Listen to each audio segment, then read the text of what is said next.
Sawadika, bonjour à tous, bienvenue dans une nouvelle vidéo sur ma chaîne Kathleen à Phuket. Aujourd'hui, je reçois Jackie. Bonjour Jackie. Bonjour Kathleen. Qui a 80 ans et qui vit en Thaïlande la moitié de l'année. Donc on va un petit peu en savoir plus sur son expérience de vie en Thaïlande. C'est parti pour la vidéo de la semaine. Alors Jackie, comment vas-tu déjà? Super bien. Super bien. Du moment que tu es en Thaïlande, tu es bien. Alors, je dirais même mieux que je suis bien partout. Ouais. Mais je crois que c'est démultiplié en Thaïlande. Ouais. Tu te sens encore mieux quand tu es en Thaïlande? Regarde ce paysage. Oui, là, on n'est pas dans mon studio. Vous avez vu, on est dans un hôtel, donc c'est encore plus sympa. La mer devant nous, une île, voilà. La végétation. J'ai vu un écureuil tout à l'heure, des noix de coco. Quelle abondance. Comment tu as connu la Thaïlande? À quel moment tu as découvert la Thaïlande? Alors, jusqu'à présent, quand je partais à l'étranger, quelques semaines, quelques mois, j'allais en Inde. D'accord. Pour le côté spiritualité, du moins j'essaie d'aller dans ce domaine-là. Et il s'avère que depuis 4-5 ans maintenant, j'ai un de mes fils qui réside en Thaïlande. D'accord.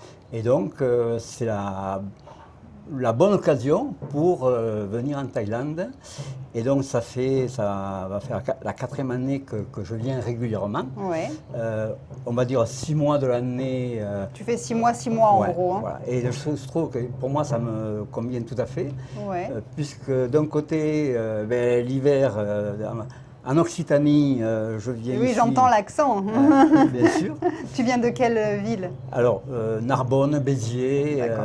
Et io soy un occitaniste, ai mi force ma langue, ma culture, parli ma langue.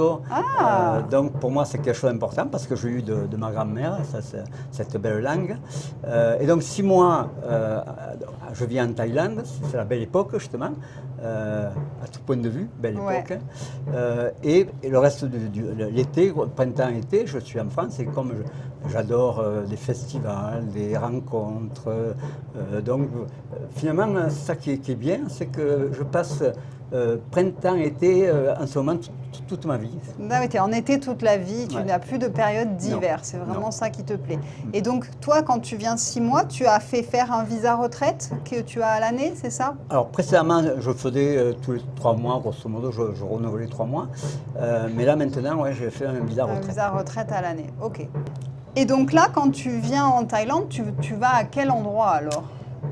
Alors ça dépend des années. Il y a eu des années où je tournais beaucoup, entre le nord, le sud. Cette fois-ci, par exemple, j'ai pas mal été sur Bangkok. J'ai la chance d'être hébergé. Oui, tu as ton fils, il est à Bangkok, lui. Tout à fait. Et donc, comme je suis super bien, dans un beau condo, piscine, sauna, au centre-ville, de temps en temps pouvoir manger des fromages français. Donc, je suis passé quelques temps, mais moi, j'aime surtout la nature. Ça peut être d'ailleurs la simplicité, je m'adapte un peu caméléon suivant la situation. Et donc, j'aime beaucoup. Par exemple, l'année dernière, quand tu dis ça, moi j'aime les animations, j'aime tout ce qui est bien-être, le tantra. Et j'ai beaucoup passé du temps à Kopangan. D'accord. Donc tu as quand même bien voyagé en Thaïlande aussi en plus. Alors oui, je suis allé dans le nord, Chiang Mai, Chiang Rai, de l'autre côté, Udon Thani. Donc, moins le côté Pattaya, je suis allé une fois, c'est pas ce qui m'a le plus plu, mais plutôt, alors moi, Koh Samui, j'aime beaucoup, et Kopangan, moi je m'installerai bien parce que c'est extraordinaire d'ailleurs, c'est de voir, c'est presque pour moi un petit Bali, même si je ne connais pas Bali. Tous les jours, tu as une vingtaine d'activités très différentes. J'ai parlé de tantra, que j'aime beaucoup, mais ça peut être du yoga, ça peut être du développement personnel, ça peut être de la musique, ça peut être... Donc tu es quand même très actif, tu n'es pas ici pour être sur un train transat et lire des bouquins et attendre que la journée passe. Tu fais plein de choses quand tu es mais ici. je peux aussi, je peux être seul et je suis bien, je peux être dans la nature. Et je crois que de temps en temps, on parle de Bangkok justement, j'ai besoin d'aller me ressourcer, comme on dit, dans la nature. Dans la nature. Pour moi, c'est essentiel justement. On vit trop hors sol. Ouais, tu ne vivrais pas pendant 6 mois à Bangkok, ça ne t'irait pas. Non, ouais, t'aimes bien bouger. Et justement, quand tu es venu ici, tu es venu tout seul ou tu es venu avec ton épouse ou tu es venu accompagné? Comment ça s'est passé? Alors, j'ai la chance, je dirais que si je devais... Pour moi, ma plus grande richesse, c'est ma famille. J'ai trois fils. C'est ceux qui comptent le plus, même si j'ai bien d'autres activités. Et donc, je suis divorcé. Et donc, ce qui fait que, oui, je suis venu, seul et en Thaïlande.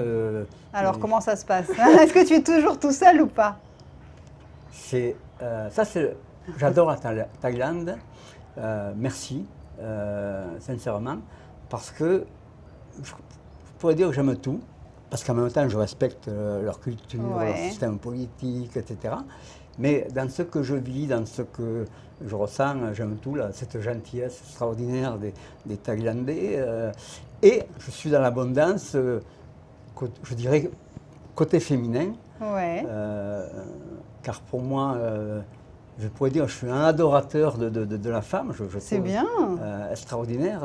Et les valeurs féminines et la femme, pour moi, me paraissent essentielles. La douceur. Tu es content d'avoir... Alors, tu as trouvé quelqu'un maintenant, là, depuis quelque temps ou pas? Oui, depuis quelque temps. Il s'avère que j'ai pu essayer une palette. Sans être péjoratif, mais j'ai eu quelques amuse-gueules, je dirais. Et là, donc, je suis, on va dire, en 2 fois 3 mois, je suis avec une Thaïlandaise. Et je trouve ça aussi extraordinaire, parce que je crois qu'il faut vivre ces moments. Je vois des fois sur les réseaux sociaux, intéressés par l'argent. Comment tu le vis, toi, ça, alors? Est-ce que tu te dis que la fille avec qui tu es, elle est intéressée que pour ton argent, par exemple? Ou est-ce que tu te dis qu'elle est bien avec toi? Non, parce qu'elle m'adore, je suis... Non, mais tu es lucide sur ça, comment tu le ressens, toi? C'est un sujet intéressant et important. C'est un peu comme les gens, j'entendais, je suis en famille en ce moment, justement, par rapport à mon anniversaire, et j'entendais de gens qui se font arnaquer. À des moments, presque je dirais, on veut bien se faire arnaquer. Oui, on est d'accord, c'est ça, c'est ce que je te dis. Ou peut-être parce qu'il y a des blessures ou je ne sais pas quoi, mais on sent bien la personne qui en voudrait à ton argent, par exemple, puisque la personne en question, Ring, est venue en France, elle vient passer 2 mois et demi en France. C'était pas évident, on se connaissait peu, donc c'est un pari que j'ai fait, qui est gagnant. En même temps, je ne sais pas ce que l'avenir me réserve, mais je le vis pleinement, avec ses hauts, ses bas. La difficulté aussi, comme malheureusement, en bon français, je ne parle pas anglais. Et oui, j'allais te demander, tu ne parles pas vraiment anglais? Avec l'IA, j'espère que ça va être plus facile. Oui. C'est certain. Mais donc, du coup, avec les traducteurs, des fois, ils m'ont des traductions et mais non, j'ai pas dit ça. Et oui, ça peut porter à confusion. Bon, c'est pour ça qu'il faut prendre un petit peu de recul sur ces choses-là. Quel âge elle a, elle? Elle a 55 ans, donc on a 25 ans de différence. En même temps, je suis quelqu'un de relativement actif, donc je ne suis pas le vieux pépère. C'est ça, oui.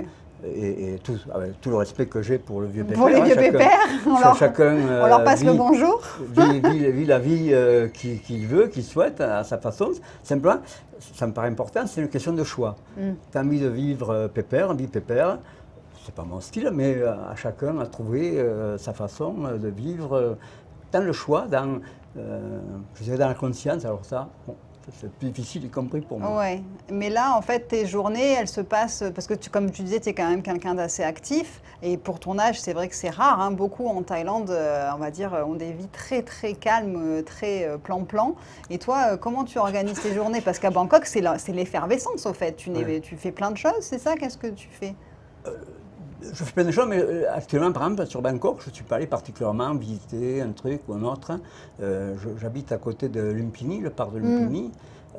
Donc c'est pas... Mais quand tu parlais justement d'activité, hier, on avait prévu une sortie à la baie De Panga. Banana. Ah, Banana Beach. Voilà. Tu devais aller à Banana Beach, ok. Et puis finalement, la famille, etc., a dit, ouais, mais peut-être que pour se préparer, ce serait mieux de se calmer pour l'anniversaire, tout ça. Et j'étais le seul à dire, mais si, il faut y aller, au diable les varices. Tu étais le seul motivé. Oui, j'étais bon. Donc pour dire que, oui, alors pourquoi aussi? Parce que j'ai une bonne hygiène de vie, je ne fais qu'un repas par jour, et donc j'ai suffisamment de calories, d'énergie après. Tu es en bonne santé de manière générale? Tout va très bien, Madame la marquise. Et est-ce que tu as testé le système de santé en Thaïlande? Est-ce que tu as eu des problèmes à l'hôpital? Est-ce que tu as été faire des examens, des choses comme ça? Alors, je ne suis pas très médecine allopathique, bon.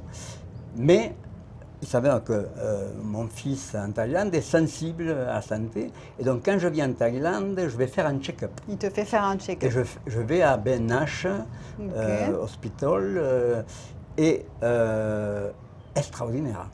Alors? Extraordinaire. On se croirait plutôt dans un hôtel que dans un hôpital. On va prendre, je te prends le cas, on peut prendre rendez-vous 3 jours avant ou une semaine avant. Et dans la même journée, je peux avoir la radio, analyse sang, IRM s'il faut, 3 ou 4 spécialistes. En France, je pense que j'en ai pour 7 mois, 8 mois. Ah oui, pour organiser tous ces rendez-vous, oui, voilà. facilement. Donc, de ce côté-là, et comme je sais que souvent les gens aiment bien le côté matériel, le prix, quand je vois les prix, évidemment là c'est pas remboursé, mais c'est pas plus, pour moi seulement, c'est pas plus cher qu'en France, avec un service de très grande qualité, des gens, des docteurs très compétents. De ce côté-là. Ça aussi, voilà, une des choses qui m'insupporte, c'est parfois l'image que la Thaïlande peut avoir de négative, etc. Mais ils sont même, actuellement, par exemple, quand on parle de système de santé, ils sont même meilleurs que nous, quand on voit en France que ça ne fonctionne pas, quand on voit, c'est pas la qualité, c'est les délais, c'est un parcours du combattant. Et qu'est-ce qui fait que tu ne vis pas ici à l'année? Pourquoi tu retournes quand même un peu 6 mois en France? Parce que d'ailleurs le climat... Le climat, t'aimes bien rentrer quand même chez toi? Justement, l'été, il y a plein d'activités, des festivals occitans, des festivals de tantra. Tu as quand même tes activités aussi en France et tu ne ferais pas l'année complète en Thaïlande. Ce 6 mois, ça te convient bien? Oui, parce que finalement, ça fait 2 énergies en même temps en haute saison, quand même, assez dynamique, ces deux moments. Quand même en Occitanie. Et en plus, je suis toujours plus ou moins un petit peu impliqué d'un point de vue social, d'un point de vue citoyen. Par exemple, là, je vais rentrer plus tôt que d'habitude le 4 mars parce qu'il va y avoir les élections municipales. Donc je m'engage auprès d'un candidat. Voilà, si j'aime bien être relié à l'Occitanie. Et est-ce qu'il y a des choses qu'est-ce que tu préfères en Thaïlande? Qu'est-ce qui fait que tu aimes la Thaïlande quand tu compares certaines choses par rapport à la France? On ne parlera pas de la France. Si, ça intéresse les gens parce que moi, il y a beaucoup de gens qui nous regardent et qui veulent partir de France. Souvent, tout le monde a un petit peu les mêmes raisons aussi sur des choses qui se passent plus comme avant en France et les gens en ont un peu marre et se disent que c'est trop tard et que les gens, on va dire, moi c'est triste à dire, mais les gens fuient la France maintenant, j'ai l'impression. Il y a de quoi en même temps, il y a diverses possibilités, soit on fuit, et pourquoi pas en effet, parce que je crois que la France est actuellement dans une grande crise, presque civilisationnelle presque. Alors qu'à Thaïlande, à Thaïlande, ce n'est pas le cas actuellement. Pour moi, c'est deux mondes totalement différents. Un que je sens très apaisé ici, en Thaïlande, parce qu'encore une fois, je suis un farang, j'ai les moyens de vivre très correctement. Donc, voilà, je dis souvent que d'ailleurs je suis un privilégié de la vie. Et ici, cette gentillesse, beaucoup d'îles, donc ce côté paradisiaque presque, quoi. Et la France actuellement, donc c'est vrai que c'est le genre de sujet presque qu'il faut éviter. Elle va pas bien, elle est malade, elle est ronchon. Il y a des mouvements qui essaient de changer les choses, qui sont réprimés dans une certaine violence d'État. Donc, on voit que ça ne va pas quand on voit le président de la République qui a 10% de satisfaction. Donc, c'est dur. Non, je crois que là il y a. J'éviterai d'aller trop là-dedans parce que c'est un côté triste, c'est un côté de voir un pays extraordinaire comme ça et de voir là où on en est. Mais je suis quelqu'un d'optimiste et c'est pour ça d'ailleurs que je m'implique aussi bien dans la vie municipale. Je pense m'impliquer aussi pour les prochaines présidentielles. Plutôt dans la réflexion, pas précédemment dans ma précédente vie, j'ai été aussi dans le monde politique, mais en tant que citoyen, j'ai envie de participer parce que je crois que si on se réunit autour d'une table, je crois que dans les grandes lignes, si on sort des idéologies, on va se mettre d'accord. Oui, sur des choses qui sont logiques. Ce qui sont du bon sens. Tout à fait, bon sens d'ailleurs, une question de bon sens. Mais dès l'instant où l'idéologie arrive, dès l'instant où les partis politiques rentrent là-dedans, c'est pas pour le bien public, le bien commun, mais c'est pour, je dirais vulgairement, pour leur gueule. Donc voilà. Bon, oui, c'est pas le but de la vidéo. Toi, à ton époque, j'imagine que tu n'as pas grandi dans cette France qui était en déclin, donc ça doit être compliqué de... Et d'ailleurs, c'est intéressant ça, ce que tu dis là, parce que je me rends compte, en l'espace d'une génération, enfin du moins la mienne, par rapport à ma génération, d'abord, je suis une génération privilégiée, je n'ai pas connu la guerre. Ça, c'est extraordinaire, quelle chance qu'on a d'avoir ça. Je fais partie de cette génération qui a connu les 30 glorieuses. C'est vrai que maintenant, cette génération de baby-boom, ces salauds, ils profitent de la vie pour les prochains, les retraités. Bon, on n'est pas... Qu'est-ce que tu faisais comme métier, toi? Alors moi, je viens du privé, j'ai été représentant, inspecteur des ventes, chef d'entreprise, coach, j'accompagnais des cadres et des chefs d'entreprise. Oui, donc je viens du domaine de l'entreprise. Okay. Dans la vie, on dit que, par la dame des animaux, ils ont trois possibilités. C'est quand ils sont affrontés, quand il y a une confrontation, soit ils se couchent, et en France, par exemple, beaucoup de gens, du fait de la télévision, qui regardent tous les jours le 20h, l'école qui pour moi, alors je vais choquer peut-être des gens qui... il y a un livre qui a été écrit comme ça, La fabrique de crétins. Derrière, bon, je ne vais pas développer tout le côté politique. Mais donc, soit on se couche et donc on ne fait rien, métro, boulot, dodo, un petit peu ça. Soit on affronte, et à ce moment-là, on voit qu'il y a une certaine répression. Je pense les gilets jaunes, je pense les agriculteurs, donc ils ne peuvent pas s'exprimer d'un point de vue citoyen, politique.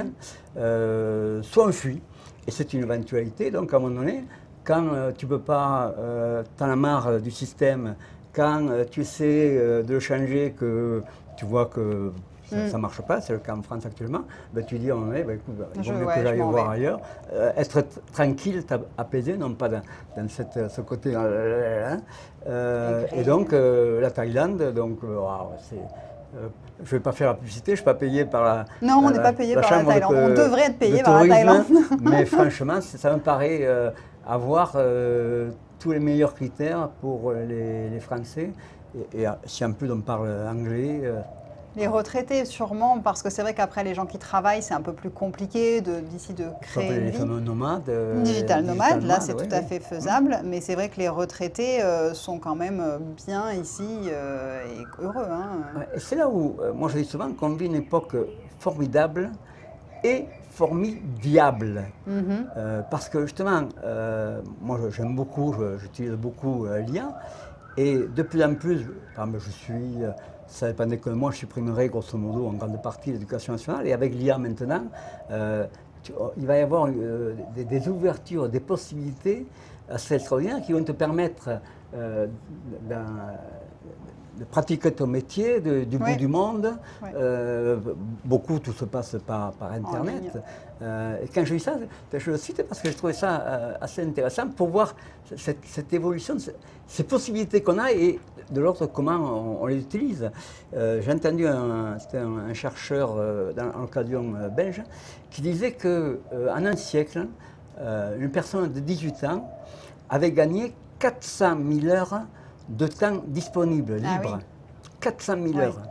Et les études qui ont été faites montrent que sur ces 400 000 heures, ce qui est énorme, on passait les jeunes, ce fameux jeune type de 18 ans, passait 330 000 heures devant son écran, peut-être télévision. Et à ne pas faire des choses productives ou. Et donc, grosso modo, ça veut dire 85% de son temps. Et ça peut être le côté. Mais c'est là aussi, c'est un choix. On peut être d'abord devant son écran pour faire des choses très intéressantes, et il y en a beaucoup.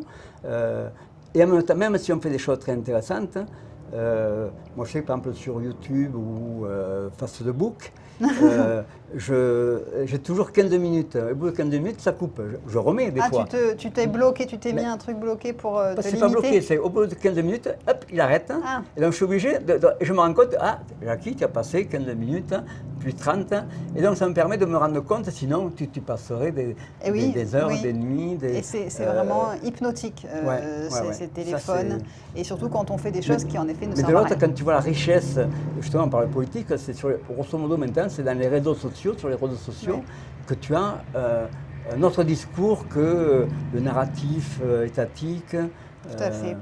Tout à fait. Et tu regardais la chaîne YouTube, tu regardais Katrina Pouket aussi? Bien sûr, bien sûr. Tu regardais par tranche de 15 minutes alors? Non mais tu regardais, c'est vrai, ça t'a aidé ces vidéos? Particulièrement au début, quand je suis venu, je regardais toutes ces vidéos, et en particulier bien sûr la tienne, avec ta douceur, ta gentillesse, ton charme. Donc c'est vraiment intéressant de voir un petit peu comment ça se passe. Et d'ailleurs, il y a une chose, moi, qui me gêne souvent dans le retour des Français. Il y a parfois un dénigrement ou de la Thaïlande ou des Thaïlandaises. Oui. Et moi, ça m'insupporte. Un manque de respect. Oui. Les fameuses filles de bar, par exemple, mais elles sont aussi respectables. Alors ça, c'est quelque chose, presque, tu vois, je sens l'émotion, je pas de mots, parce que je trouve ça, mais quel manque de respect à part de nous Français. Est-ce qu'on a des leçons à donner à quiconque dans n'importe quel domaine, quoi? Est-ce qu'il y a des choses qui t'énervent un peu en Thaïlande, sur leur manière de faire, sur le quotidien ici? Est-ce qu'il y a des trucs où tu te dis, tiens, ça, c'est vrai que ça m'énerve un peu à la longue, des choses comme ça? J'adore, moi, la douceur, la gentillesse, après, on s'habitue, type la circulation. Oui. En France, d'abord le piéton, ensuite le deux roues. Ici, c'est d'abord le camion, la voiture, le Vespa, et le piéton en dernier. Donc, c'est sûr que... Tu conduis, toi, ici? Alors, quand sur les îles, par exemple... à Koh Phangan, à Koh Samui, je loue toujours un voiture ou scooter? Ah, scooter. T'as pas peur? Ça va. Non, mais non. C'est bon. Mais toi, t'es vraiment, mais non, mais tu sais, je crois qu'à 99%, même 99,9%, nos peurs, ça ne va rien. Oui, c'est vrai. Non, non, mais c'est vrai, mais tant mieux, parce que moi je trouve que ton état d'esprit, il est, comme tu disais, tu es quelqu'un de positif, et je pense que c'est ce qui fait avancer dans la vie, c'est de toujours continuer à croire en certaines choses, d'avoir des projets, parce que j'imagine que tu as encore des projets, tu vois, tu me disais, oui, je vais aller faire ci, je vais aller faire ça, donc c'est ça qui fait que, voilà, on peut arriver à 80 ans et encore avoir plein d'années devant soi, parce qu'il va se passer plein de choses, quoi. Et qu'est-ce qu'on peut te souhaiter, là, pour ces prochaines années? Est-ce que tu souhaites continuer ces 6 mois, 6 mois? Est-ce que tu souhaites rester un peu plus longtemps ici, moins longtemps? Comment tu vois ces prochaines années pour toi? Ce système me convient bien, mais en Ouais. même temps, j'ai quelque chose, ça me fait penser à la parole de Saint-Exupéry par rapport au Petit Prince, c'est rêver sa vie et vivre ses rêves. Et moi, je dis différemment. Rêver sa vie, oui, se dire qu'est-ce que j'ai envie de faire, quels sont mes besoins, la fameuse communication non violente. Et à partir de là, je visualise une vision, même pourquoi pas ambitieuse, etc. Et après, pour moi, ce qui est important, c'est laisse la vie t'amener là où elle a envie de t'amener, et non pas mon rêve à tout prix, il faut que... Non, rêve ta vie, et après, laisse-toi aller. Et tu vois, quand tu dis ça, ça me fait penser, par rapport à l'âge, ça me fait penser à un cours d'eau. Il part de la source à la montagne, il est impétueux, je l'ai été, des cascades, ça bouge d'un côté, de là, et plus il descend, et plus ça s'agit, jusqu'à aller à l'estuaire, à la mer. Mais de notre côté, tu n'es pas perdu, c'est une goutte d'eau dans l'océan, mais on sait que toutes les gouttes d'eau ont une mémoire, interfèrent avec les unes avec les autres. Donc voilà, c'est la vie. Ouais, la principale qualité pour moi, ça serait être vivant. Et donc être vivant, c'est en partie aussi la vie qui va t'amener là où elle t'amène. Et alors ça, c'est un travail, peut-être pour les 10-20 ans que j'ai encore devant moi, ce serait d'être de plus en plus en conscience. D'accord. Bah écoute, moi je sens que tu es parti pour encore de nombreuses années entre la France et la Thaïlande, entre ta région que tu aimes de cœur et la Thaïlande qui est aussi... C'est pas moi qui déciderai, mais voilà, je rêve dans 10-20 ans, et après, la vie, elle me donnera ce qu'elle a envie. C'est ça. Bon, bah écoute, moi, on a beaucoup philosophé aujourd'hui avec Jackie. Je trouve ça intéressant, ça change un peu des autres interviews que j'ai eues qui étaient vraiment très ciblées sur la Thaïlande, etc. En plus, Jackie ne vit pas à Phuket, il est à Bangkok, il fait d'autres choses. Mais je trouvais ça très intéressant. J'espère que ça vous aura aussi plu parce que voilà, on est parti un peu de partout, mais c'est pas grave, on est revenu. On a retrouvé notre chemin vers la Thaïlande. C'est la vie, elle est bouillonnante, elle va d'un côté, elle va de l'autre. C'est très intéressant, mais en tout cas, je te remercie. Je te souhaite encore un très bel anniversaire parce que c'était hier, donc voilà. Merci beaucoup. Et puis voilà, on fera peut-être une autre interview si tu es encore là dans 5 ans, dans 10 ans, on ne sait pas. Moi aussi, je ne sais pas si je serai encore sur YouTube, hein, on sait jamais. Mais merci beaucoup, merci à vous d'avoir regardé cette vidéo jusqu'au bout. On vous souhaite une très très belle semaine et je vous retrouve samedi prochain 11h pour une prochaine vidéo. Bye bye.